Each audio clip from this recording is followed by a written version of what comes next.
Hey guys, I made this review for you. I hope you like it. It's Valentine's Day theme since it's almost Valentine's, but I wanted to make it since this test is kinetics, but it's also a lot of other stuff that's review. So it's been a little while since we looked at some of this stuff. All right, so first thing is hybridization and bond angles. So if I were to do something like, if I draw something like this, like CH3, okay, well, let's just do CH4. Okay, so see what you think the hybridization would be without me telling you real quick. You can pause this or just think about it real quick. So remember, the order of hybridization is S, P, P, P, D, D. Okay, so we have here, so we have S, P, P, P. So this is sp3 hybridized. Remember, with hybridization, lone pairs do count. So if I were to draw something like water, like this, okay, I would still include these guys as well. So this would be S, P, P, P. This would also be sp3. What if I had something like this? Let's say that I had HCN and I have a triple. Okay, remember, even though it's a triple bond, it still counts as one. So this is just a SP. So I would say this is SP hybridized. When we look at bond angle, remember it has to do with, kind of if you were to look at this, like this shape of this thing, this is a 2-0, like 2 bonding, 0 non-bonding. So this is linear. So the bond angle for that would be 180. If we come over here, this is a 4-0, and just to remind you, the shape is tetrahedral, and 4-0, if you recall, is 109.5. That's the bond angle there. If we look at this one, it's 2 bonding and 2 non-bonding.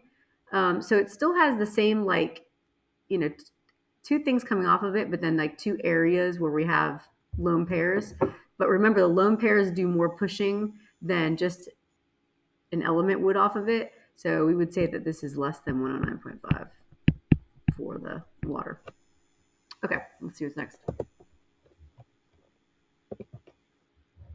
If I can get change slides. Maybe. I have to go back to that. Okay. Oh, why did that bring that with me? That's super weird. Okay. All right. Let me just erase this stuff. Sorry, guys. Okay. So next thing we're looking at here is IMFs and their effects. So just to remind you, the major intermolecular forces I put here for you, these are the ones really they're going to talk about. Yes, there's a little bit more than that, but these are the ones you need to know. So remember, London dispersion forces are present in every molecule. So therefore, since they're present in every molecule, they're usually the weakest forces. And the way you determine if something is a stronger LDF than something else is the number of electrons. Okay, so total number of electrons, not just valence electrons. I'll give you an example in a second. And then remember, dipole, the substance has to be polar, which means it's not symmetrical. And then hydrogen bonding is also polar, but it's very specific. It has to be hydrogen connected to an N, O, or F. Okay, so if I were to put something up here like this, if I did like,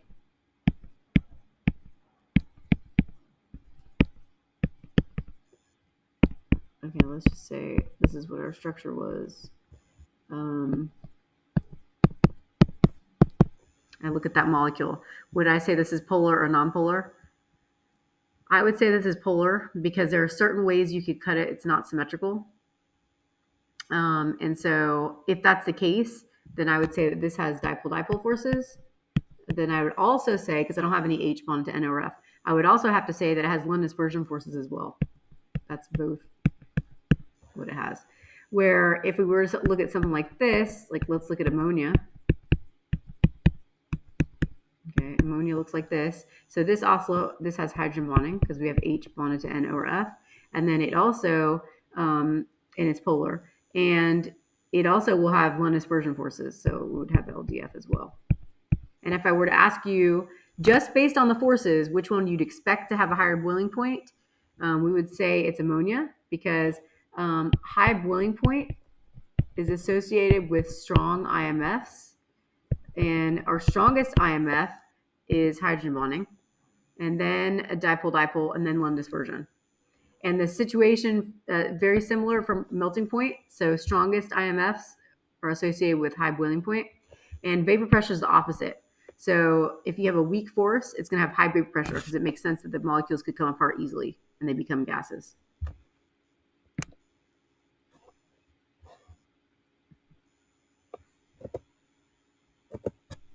How did we go to the next screen? Okay, there we go. All right. So you also need to remember how to make solutions. And remember, for calculation purposes, typically the equation you use for this is the dilution equation. M1V1 equals M2V2. And remember, it doesn't matter what the volume's in. It could be milliliters or liters as long as they're the same. So let's say that I had a 10.5 molar solution of HCl, and my lab is asking me to make a 3 molar solution of HCl, and I need 150 milliliters of it. The question they would ask is like, how much would you need to use of the HCl to make this solution of the 10.5 molar of the original solution? So our original concentration, our M1, is this 10.5. We don't know how much we need of it. That's V1. Our molarity 2 we're trying to make is 3 molar. And we've got 150 milliliters is what we need. So you just divide this and you would get, when you divide this, you're going to get total volume that the solution will be. Let me get my, actually we're not getting total volume because total volume is what the M2 is, or V2. Sorry, this is total volume. What you're going to get is the volume that you should use, the 10.5. So I'm just going to calculate it real quick. So you would have 3 times 150 and then divided by 10.5. So you would get 42.85 V1 equals 42.85 or 86 milliliters if you're rounding. Sorry, this is messy. Now, besides being able to know how to calculate that, you need to be able to explain to me like what the procedure is to do that. So if I want to do that, I would say I would measure, and let's just assume we won't need this many decimal places. I would measure 42.8 milliliters of hydrochloric acid in a graduated cylinder. Graduated cylinder, that's my graduated cylinder, so bad. And I would have you always want to put this in a volumetric flask. So let's say that we have a 150 milliliter, not really common, 150 milliliter volumetric flask. Here's a line, okay? Remember the rule is always acid to water.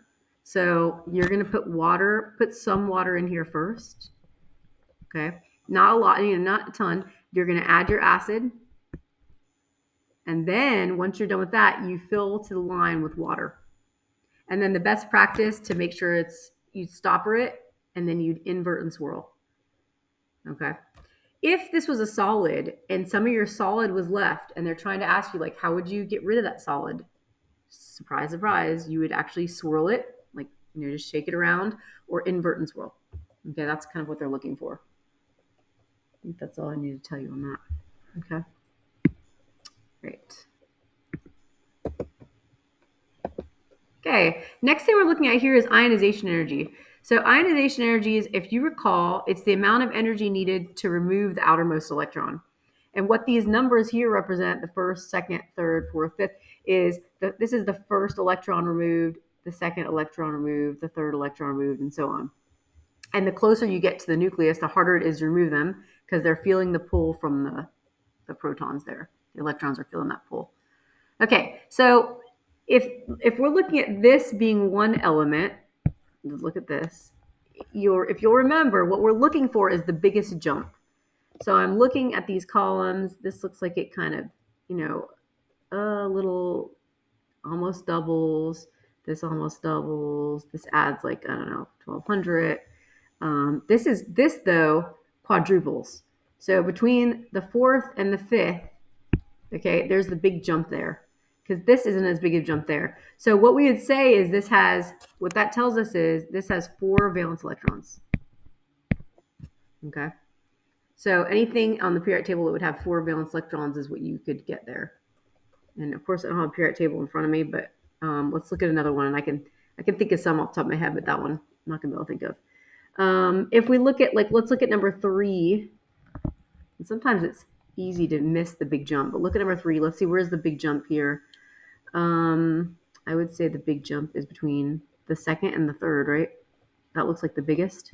So second and third. So that means that this thing has 2 valence electrons. And also what that means is it has a charge. So that would be like in the second column, it'd have a charge of +2. Okay, so that's, if they ask you to explain it, they want you to say that that's where the biggest jump is, and that indicates that how many valence electrons it has and what the charge is going to be.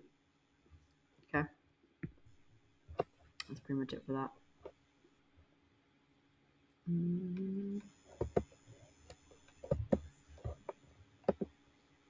Okay.